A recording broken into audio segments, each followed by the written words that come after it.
You hear the wind, right? It's not the sound of the present. It's an echo from over 7 million years ago. In the primeval forest, a creature stands at a crossroads of destiny. It's not an ape, it's not a human, but it's us in our first form. There was no glorious dawn to mark the emergence of humanity.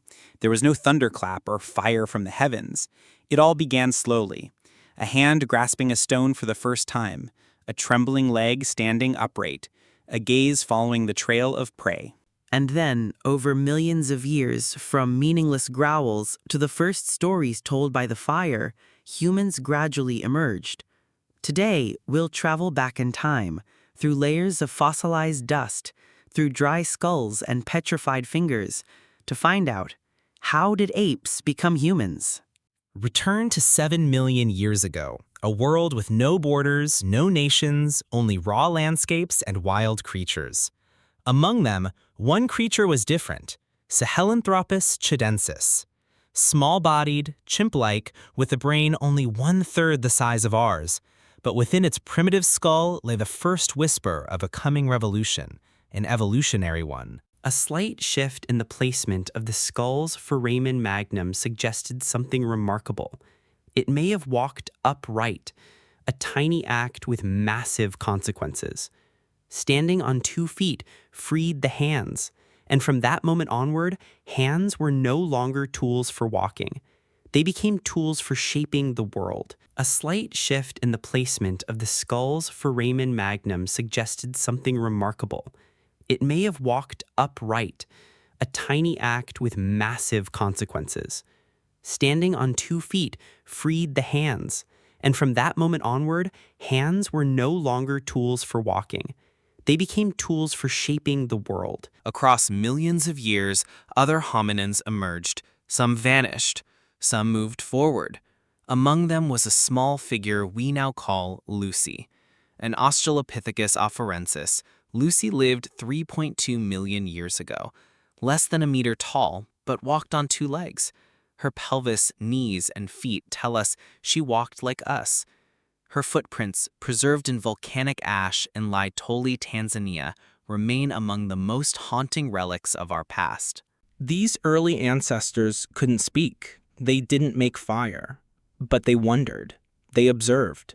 They reached. And with that, the human journey began. Not with fire or speech, but with curiosity and the footfall into the unknown. 2.6 million years ago, a new species emerged.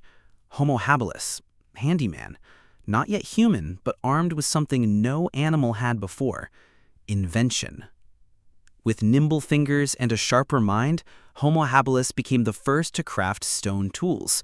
Not just pick up rocks, but select the right ones, strike them with intention, and make them useful. Stone flakes became knives. Pebbles turned into hammers. With them, they cracked bones, accessed marrow, stripped meat, shaped branches. Primitive, yes, but deliberate. This was the beginning of technology, and more importantly, the start of cultural transmission. Each generation could teach the next. A latency was born. No longer were instincts enough. These early humans used memory, mimicry, and purpose. And from those early hammerstones, the concept of the human tool and the mind behind it was born. Homo erectus, the upright man, tall, sturdy, adaptable. Around 1.8 million years ago, he did what no hominin had done before. He walked out of Africa. From East Africa to the Middle East to Asia, even as far as Java.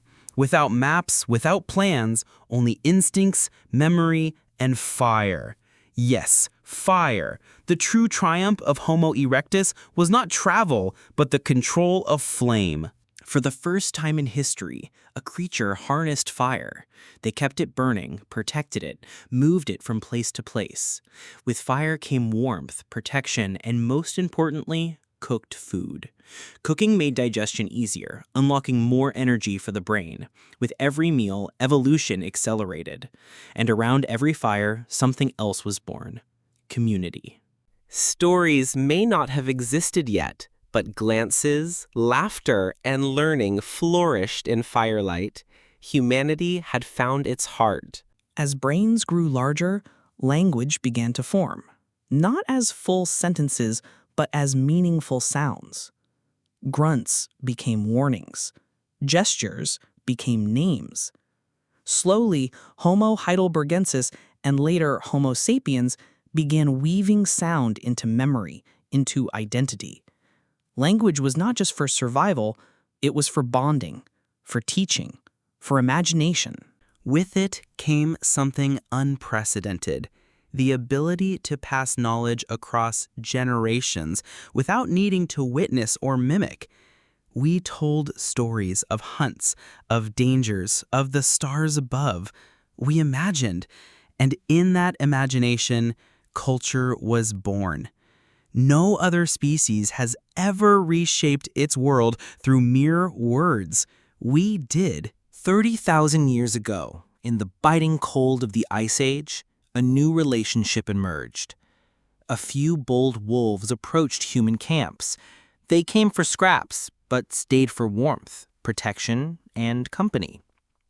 In return, they guarded the fire, watched the dark. Slowly, these wolves became companions. Over generations, dogs. This wasn't just domestication. It was the first bond between species, built on trust, on shared survival, on friendship. The dog was humanity's first ally, and in every bark, every wag, a pact was sealed, one that lasts to this day. Around 40,000 years ago, something extraordinary happened.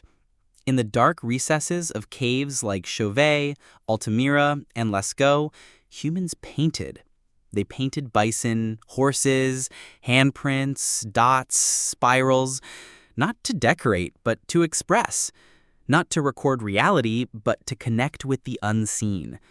They used charcoal, ochre, crushed stone. They blew pigment through hollow bones. The walls glowed with life, moving animals, dancing symbols. These were not mere drawings. They were messages across time.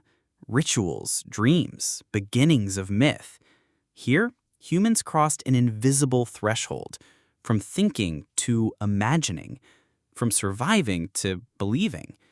In every red handprint, we see someone reaching out, not to touch the rock, but to touch the future.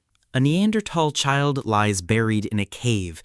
Around them, wildflowers, bones, carved tools.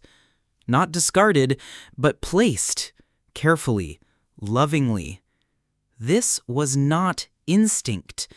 This was ceremony, grief, and perhaps hope. Humans had discovered death, not just as an end, but as a passage. The first graves mark the rise of something eternal, belief. From that moment, we looked beyond life. We asked what lies after. And from those questions came gods, spirits, afterlives. Only a species that knows it will die can wonder what it means to live. In a frozen world, our ancestors faced giants, mammoths, aurochs, saber-toothed cats. Alone, they stood no chance, but together, they became lethal.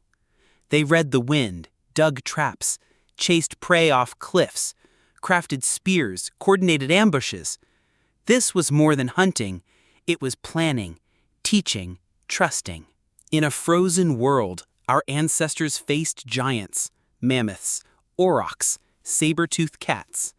Alone, they stood no chance, but together, they became lethal. They read the wind, dug traps, chased prey off cliffs, crafted spears, coordinated ambushes. This was more than hunting. It was planning, teaching, trusting. 12,000 years ago, humanity paused. We stopped wandering. We planted seeds, domesticated goats, built shelters. Villages formed. Land was claimed. Harvests were stored. Roles divided. With settlement came something new: society. Now we needed laws, leaders, structures. Now came temples, taxes, and cities. Farming gave us food. Community gave us identity. But inequality followed. So did conflict. It was a price we paid to rise from Earth dwellers to civilization makers. The world would never be the same again. Homo sapiens, the wise man, was not the only human species. But we are the only one left. Why? Not strength, not speed, but imagination. We created myths, rituals, shared fictions. We united under gods, flags, and futures that only existed in minds. We could rally thousands for a cause, die for symbols, dream for eternity. We shaped reality with stories. In doing so, we became more than animals. We became authors of our own destiny. You have traveled 7 million years in minutes. But the story isn't over. Because you watching this, are the next chapter. You carry Lucy's feet, Homo habilis' hands, and the dreams of 1,000 ancestors who painted in firelight. When you write, love, wonder, you extend the story. Live it, shape it, honor it. This isn't history. This is you.